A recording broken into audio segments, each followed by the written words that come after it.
Sense 88 ना गए 2400 पर चोख। ये 24 अवतार इस विष्णु जी के और आदि ये 24 अवतार भगवान के, ये भी नहीं पार हो सकते। 3300 पर तलब है कोई बकरा कोई बोक।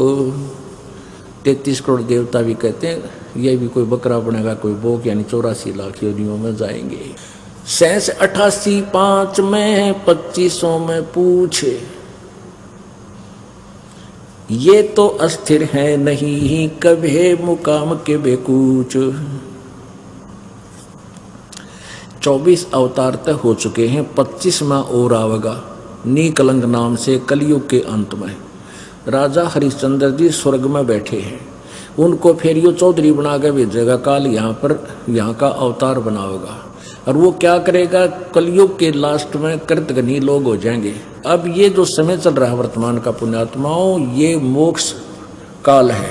अब ये मोक्ष समय है और ये कुछ 1000 वर्षों तक रहेगा। एक बार फिर पुण्य सतिथि ऐसे आएगी पृथ्वी पर जैसे सतयुग में हुआ करता था, क्योंकि सब मार धाड़ कर रहे हैं, चोरी लूटी खसोटी माया जोड़न की होड़ लाग रही है। किसी का बरकत नहीं, किसी को शांति नहीं, सबकी दुर्गति दूने दुख।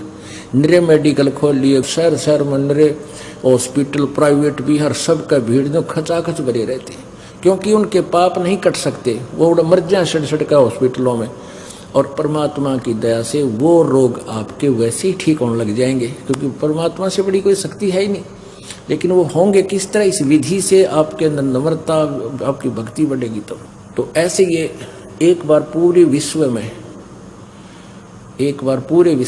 एक बार या दौड़ रुकेगी, नहीं तो आग लाग रही है। बाण भाई का प्यार रहा नहीं, माया माया दिखे, भाई भाई का माया के ऊपर मिनट में मुकदमा, लट्ठम लट्ठा, बाप की इज्जत नहीं, माता पिता से प्यार रहा नहीं, और कोई साहूकार दिखता ना। मान किसी ने 2 नंबर करके इकट्ठा भी कर लिया, फिर पाप का भागी बनेगा, आगे 84 लाख योनियों में दुख पाओगे। तो बालक नादान बच्चे हैं जो जहर खा रहे हैं, जब इनको ज्ञान हो जाएगा फिर छुएंगे नहीं, हाथ भी ना लावें। तो अब ये समय बहुत अच्छा चला। लास्ट अब क्या होगा, जब ये युग, ये कुछ समय है, मालिक का ये ज्ञान पूरे विश्व पर जाएगा, इसने कोई नहीं रोक सकता, क्योंकि सबको जरूरत है परमात्मा की, और यहाँ सुख होता है सबको। तो वहाँ जाने के बाद तो फिर लास्ट में कति कृतघ्नी प्राणी हो जाएंगे, भक्ति कोई करेगा ही नहीं, क्योंकि अभी तक तो यही नहीं पता था भगवान कौन है, मंत्र कौन सा, जिस तो भगवान मिले, ये रोड़ा रड़ा रखी थी बात। अब ये कंसेप्ट क्लियर हो गया। अब कबीर परमात्मा ने क्या बताया था कि 9 मन सूत उलझिया ऋषि रहे जखमार, और सतगुरु ऐसा सुड़ जाए दे उड़ जाए ना दूजी बार। 1 किलो सूत हो ना, सूत धागा, पहले कच्चे सूत होया करते, वो उलझ जाता, जब उन्हें खींचा तो टूट जा, गांठ पड़े, वो धीरे धीरे सुलझाना पड़ता था। वो सारे दिन में 1 किलो भी सुलझ कर नहीं देता था। परमात्मा कहे इन ऋषियों ने, अज्ञानियों ने, इन महर्षि कहलाने वाले कथित ऋषियों ने इस ज्ञान को अज्ञान बना दिया, 9 मन सूत उलझा दिया, उल्टी कथा सुना के वेद विरुद्ध ज्ञान दे के सबके हृदय में यो अज्ञान ठोक दिया। अब 9 मन सूत उलझा रखा है इस ज्ञान का, और कहते हैं 9 मन सूत उलझिया ऋषि रहे झकमार, और सतगुरु ऐसा सुलझा दे उलझे ना दूजी बार। अब यो ऐसा सूत सुलझा दिया गया है, ये तत्व ज्ञान रूपी एक ऐसा रोशनी दे दी है, ये सारा सूत सुलझा कर तय करके रख दिया। अब ये उड़ जाएगा, इस कलयुग में नहीं उड़जेगा यो ज्ञान, जिसने भक्ति चाहिए। अगर भक्ति करना बंद कर देंगे वो अलग बात है, क्योंकि ये कुछ दिनों तक ये साइंस काम करेगी। अब पुण्यात्माओं, आज साइंस के चक्कर में आकाश में बना के विमान घूम रहे हैं, इससे भूल गए भगवान को। अगर 2 वर्ष वर्षा ना करे परमात्मा, ये धरे के धराए रह जाएंगे। कंप्यूटर, सैटेलाइट, नेट, इंटरनेट, इन्हें कोई देखने ही ना रहेगा, मर जाए भुगत भुगत तरफ तरफ का। तो एक समय ऐसा आएगा कलयुग में, फिर काफी वर्षों के बाद वर्षा बंद हो जाएगी, ऐसे वर्षा पड़ा करेगी जैसे हो, और इस साइंस का नामो निशान नहीं रहेगा, और सब कृतघ्नी प्राणी हो जाएंगे। मांस, कच्चा मांस खाओगे, चोरी जारी करके सारे, मतलब ऐसा बुरा हाल हो जाएगा। और 5 वर्ष की लड़की के संतान होनी शुरू हो जाएगी। 20 वर्ष की आयु होगी, उसमें 5 खंड होंगे। 15 वर्ष की आयु में सभी मनुष्य, स्त्री पुरुष, युवा भी हो लेंगे, बूढ़े भी हो लेंगे, मर भी लिया करेंगे। और बिल खोद के, क्योंकि कद बहुत छोटा हो जाएगा, 1.5 फुट का, और पूरी पृथ्वी पर जैसे कीड़े मकोड़े हुआ करें, इतनी जनसंख्या हो जाएगी। बिल खोद खोद का अपने वो मकान बना लिया करेंगे। और फिर इतने कृतघ्नी हो जाएंगे, भगवान का कोई नाम रख लेगा नहीं, सभी दुष्ट हो जाएंगे। तो उस समय ये नीकलंक नाम का अवतार होगा। 25वां अवतार, और 10वां भी उसी को कहते हैं, 25वां भी उसी को कहते हैं। उसकी बहुत लंबी खड़ग होगी, तलवार होगी, वो अच्छी मजबूत शरीर का होगा। और फिर इनको ऐसे काटेगा जैसे अड़ंगा काटा कर किसान खेत में, इन सभी को मारेगा। उस समय किसी के हृदय में जरा सा भी कोई परमात्मा की जगह बची हुई होगी। वो कौन होंगे? वो आप में से होंगे, क्योंकि जो ई पार होगे, पूरा विश्वास करके, भक्ति सत करके, मर्यादा में रहे तो पार हो जाएंगे। और कुछ रह गए, काल के हाथ लग जाएंगे, उनका फिर मनुष्य जन्म होता रहेगा इस पुण्य के कारण।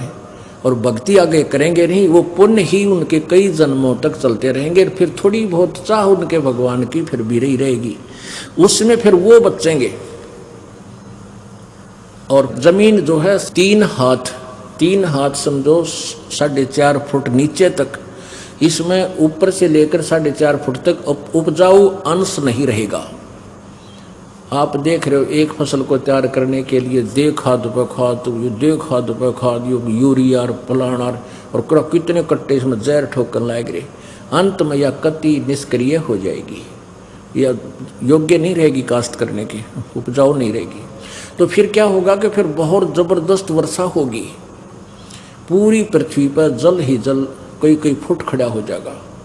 और कई वर्षों में जाकर के वो धीरे धीरे सूखेगा। और नीचे जो जहर चला गया पृथ्वी में, वो ऊपर आएगा, ऊपर आकर के वो ऊपरली सतह पर, पृथ्वी को नीचे से फिर घास जमेगा, ऊपरली सतह पर वो विष खत्म हो जाएगा।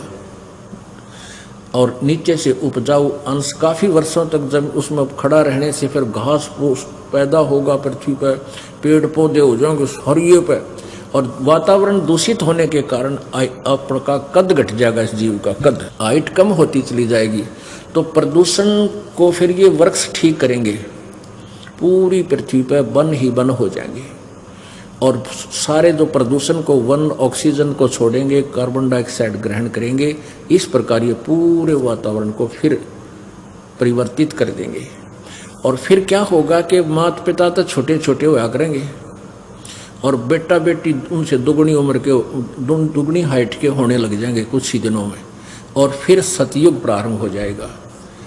और जो अच्छी आत्माएं फिर सतयुग में जन्म लेंगी, लेकिन वो होंगी वही जो अब विचलित रह जाएंगी, और ईब पार होगी, उनका फिर जन्म नहीं होगा। वहाँ आपकी ऐसे ही मनुष्य जीवन होगा, आपका ऐसा ही परिवार होगा। जैसे आप यहाँ जन्मे तो आपको धीरे धीरे आपका पूरा एक संसार बस गया, ऐसे ही वहाँ आपका एक परिवार होगा।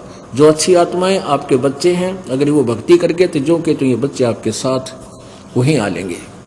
और नहीं, वहाँ पर आपको बहुत अच्छी व्यवस्था होगी, और वहाँ से भी आपको अलग से परिवार आपका उसी तरह होगा। और मृत्यु नहीं, बुढ़ापा नहीं, और किसी चीज़ का अभाव नहीं। तो यहाँ जो प्रसंग चल रहा था, 88 में 2500 में पूछे, ये तो अस्थिर है नहीं, कबे मुकाम कबे कूच। 88,000 ऋषियों में, और ब्रह्मा, विष्णु, महेश, माया और धर्मराया, इन 5 को में। और फिर ये तो अस्थिर है नहीं, और कदे मुकाम कदे कूच, यानी इनकी भी सबकी जन्म मृत्यु होती है। ये स्थिर नहीं है, ये अविनाशी नहीं है। 10वां तो अवतारे है हिमालय का नीर, बहुत तक गोते खाएंगे, सतगुरु कहे कबीर।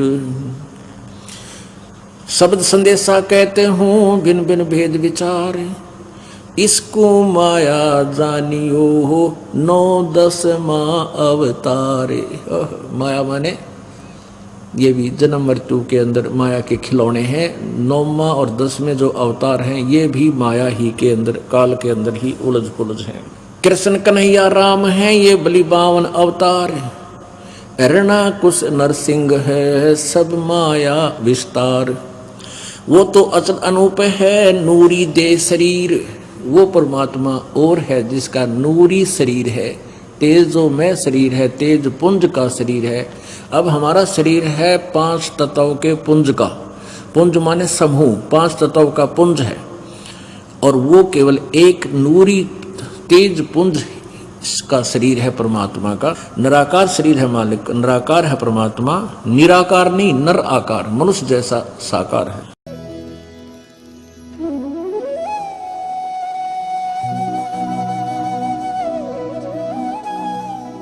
अगर आप ये वीडियो YouTube पर देख रहे हैं तो हमारे चैनल को सब्सक्राइब करें और बेल आइकन को दबाना ना भूलें। अगर आप Facebook पर ये वीडियो देख रहे हैं तो हमारे पेज को लाइक करें।